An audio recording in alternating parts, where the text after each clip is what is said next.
Management Association of the Philippines, MAP President, Secretary Rene Almendras, MAP Energy Committee Chair, Ms. Ruth Yu Owen, Honorable Justice Marvic M.V.F. Leonen, Chair Mona, fellow speakers, representatives from the private sector, colleagues from various government agencies, ladies and gentlemen, magandang hapon po sa inyong lahat. Thank you for inviting the Department of Energy to share with you the initiatives to ensure adequate energy supply as part of today's discussion on challenges and opportunities facing the Philippine electric power industry. I thought that NGCP would be here, so I did not cover transmission a lot. So my talk has three parts: the statement of the problem, the plans for solving the problem, and then the needed action and collaboration from all of you for us to be able to solve the problem. Next slide, please. As of April 2024, the installed and dependable capacities were recorded at 28,625 megawatts and 24,925 megawatts, respectively. When it comes to the supply or capacity mix, we see that fossil fuels remain dominant. The country's year-to-date peak demand is 19,274 megawatts. This occurred last April 24. Next slide. A supply-demand margin is ideal for our country, especially because we have a lot of aging power plants. From a countrywide perspective, there is some margin between the available capacity, this is the red line, and the actual peak, this is the blue line, as shown here from April to June 2024. The reason why we choose April to June 2024, this is the worst case scenario. We had high heat index, we had a lot of red and yellow alerts. The recorded excess capacity, this is the margin between supply and demand, is as high as 29% and as low as 3% and averaging 13%. Next slide. Mindanao has the best scenario with enough margin between available capacity and actual peak. Mindanao supply-demand margin is 11% to 38% with an average of 24%. Next slide. The picture for Luzon is not as pretty. There are days in the last 3 months when the margin was only 2%. The range of excess capacity can go as high as 31% in June with an average of 13% from April to June. Next slide. Visayas is the worst, averaging negative 1%. We note that Visayas is supported by Cebu Negros Panay 3 and Mindanao Visayas Interconnection Project. Visayas can go as low as negative 13% and as high as 8% in terms of margin. Bottom line, for the island grids of Visayas and Luzon, there is not enough supply-demand margin. Next slide. In Luzon, the average age of coal plants is 15 years. Many of these are derated, and for April, many of them contributed to the 28 plants on forced outage, totaling capacity loss of 2,200 megawatts to 2,800 megawatts, or 16% to 20% of the total capacity needed for Luzon. Next slide. It was not much improved in May. Next slide. Pag-asa announced the start of the Philippines rainy season last May 29. But in the third week of June, we still have around 10% lost capacity for Luzon. We know that for April and May, it was due to the high heat index that affected the operations of most plants. When we asked generators, why are you always on forced outage? And the answer that they gave us was that they do not get enough time for maintenance. Apparently, there is a negotiation between the NGCP and the power plants on the number of days when they can go on scheduled outage for maintenance. And sometimes the generator will ask for 30 days and they will get 15 days. And that contributes to forced outage. Next slide. To solve the problem of insufficient supply, the DOE has prepared the Philippine Energy Plan 2023 to 2050. It consists of 3 outlook scenarios. The first one is the business as usual or reference scenario. We target 35% RE in the generation mix by 2030 and 50% by 2040. The second scenario, or CES 1, this is a clean energy scenario 1, It is high RE with low offshore wind plus nuclear plus coal repurposing, which targets over 50% RE share by 2050, including nuclear. We assume we'll have 1,200 megawatts by 2032, an additional 1,200 megawatts by 2035, and 2,400 megawatts by 2050, and 19 gigawatts of offshore wind, along with coal repurposing. CES 2 is just CES 1, except that the offshore wind is now 50 gigawatts. Next slide. In the reference scenario, electricity consumption is projected to reach 427.24 terawatt hours by 2050. This is 4 times of the current consumption. In the clean energy scenario, electricity usage in the transportation sector is anticipated to rise in 2050. So we're going to shift from diesel and gasoline to electricity. So it will go from 5.19 terawatt hours to 19.78 terawatt hours. This increase is attributed to the growing adoption of electric vehicles across the country's road networks, complemented by the full operation of both mass and light railway systems. Meanwhile, the industry and household sectors are expected to remain the primary contributors to electricity consumption. Next slide. By 2050, the aggregate RE capacity will dominate the country's capacity mix under both the reference and the clean energy scenario due to substantial expansions and significant capacity additions in hydroelectric, wind, and solar energy sources. Notably, natural gas will remain a prominent component of the capacity mix. Under the clean energy scenario, the renewable energy share peaks at 74.4%, marking a significant reduction in dependence on coal power plants. Furthermore, the repurposing of coal power plants serves as an additional catalyst for bolstering the RE share. Next slide. In the clean energy scenario, the RE share in power generation is projected to reach 56.9% or 158.91 terawatt hours by 2040 and 64.9% in 2050.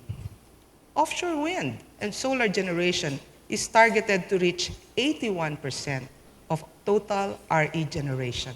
Next slide. As you may know, our government aggressively promotes renewable energy as pivotal to economic growth. To this end, the Department of Energy has implemented policies and programs with preferential bias for environment-friendly, indigenous, and low-cost sources of energy. Enacted in 2008, the Renewable Energy Act catalyzed RE sectors, biomass, geothermal, solar, hydropower, ocean, and wind. We call this Big Show. This framework accelerates exploration, development, and utilization of local RE resources for energy self-reliance. Next slide. Next slide.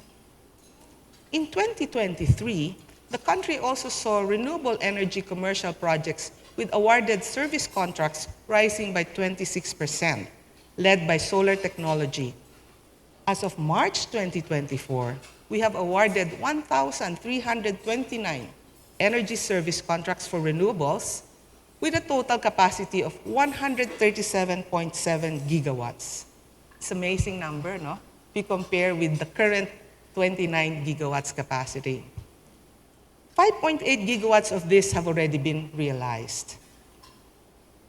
We have projects from offshore wind that dominate the capacity because offshore wind, there are only 90 projects, but the total capacity is more than 60 gigawatts. So you can imagine the bias that the department has for offshore wind because it will really mean a change for our renewable energy. Next slide. We have established non-fiscal incentives and market-driven mechanisms, both mandatory and voluntary, to boost the nationwide RE development and investment recovery.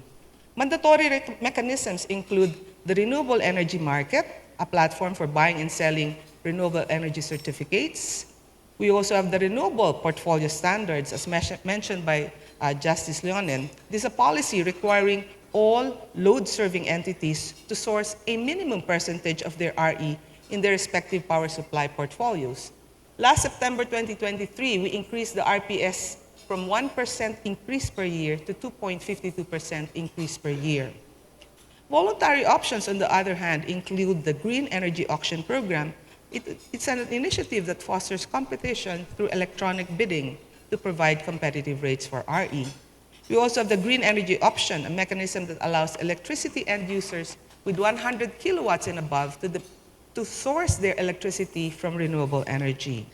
We also have net metering, a program that allows the end user to become a prosumer, both consumer and producer, but not a net generator. Alongside these programs, the department aims to advance waste-to-energy resources, expand roof-mounted solar programs, and promote ocean and tidal energy utilization. Next slide. Next slide, please. Offshore wind is really a special child. It has its own executive order, EO21, mandating all agencies to streamline offshore wind permit processes, rationalize their fees, and use the energy virtual one-stop shop.